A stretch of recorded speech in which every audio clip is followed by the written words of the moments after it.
Cheesy macaroni pasta আজকে সেটাই হচ্ছে রান্না করলাম। তো ছোট্ট করে আপনাদের সাথে ক্লিপ শেয়ার করে নিলাম। তো কি কি দিয়ে রান্না করলাম চলুন দেখা যাক। এখানে হচ্ছে আমি গরুর মাংস নিয়ে নিয়েছি, আর হচ্ছে রেড ক্যাপসিকামটা নিয়ে নিয়েছি, গাজর হচ্ছে কুচি করে কেটে নিয়েছি, একটু ফুলকপি নিয়ে নিয়েছি, টমেটো, এখানে পেঁয়াজ আছে, তারপরে রসুন কুচি, তারপরে বাটার, আর হচ্ছে কাঁচামরিচ, আর হচ্ছে ম্যাকারনি পাস্তাটা হচ্ছে একদমই চিকন ছিল। তো আমি একটা প্যান বসিয়ে এর মধ্যে হচ্ছে বাটাটা ব্রাশ করে দিয়েছিলাম, আর সামান্য পরিমাণ তেল দিয়ে এর মধ্যে হচ্ছে রসুন আর হচ্ছে আমি কাঁচামরিচটা দিয়ে একটু ব্রাউন কালার করে দেন এর মধ্যে হচ্ছে আমি মাংসগুলিকে কেটে দিব। তো মাংসগুলি আমি একটু লম্বা লম্বা করে কেটেছি। দেখা যাচ্ছে যে সাজা লাজানোর জন্য ম্যাক্সিমাম টাইমে হচ্ছে সবজিগুলিকে একদম গলিয়ে ফেলা লাগে।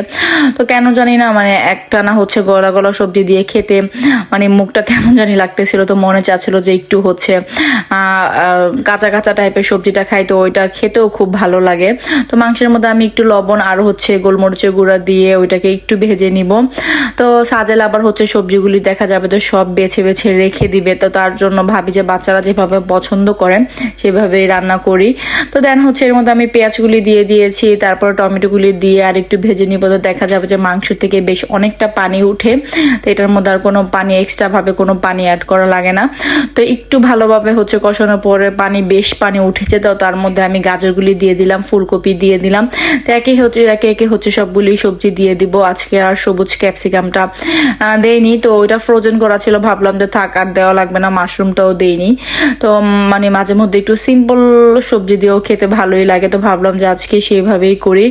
তো আমি হচ্ছে ঢেকে দিয়েছিলাম তো একটু সেদ্ধ হওয়ার জন্য। তো একটু কাঁচা কাঁচা হলে না আমার কাছে খেতে ভালো লাগে।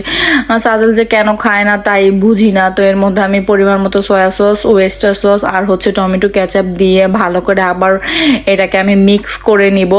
তো বেশ অনেকটা পানি উঠে গিয়েছে। তো এটা যতক্ষণ মানে পানিটা শুকাবে ততক্ষণে দেখা যাবে যে প্রত্যেকটা সবজি প্লাস হচ্ছে মাংসটাও একদম প্রপারভাবে কুক হয়ে যাবে।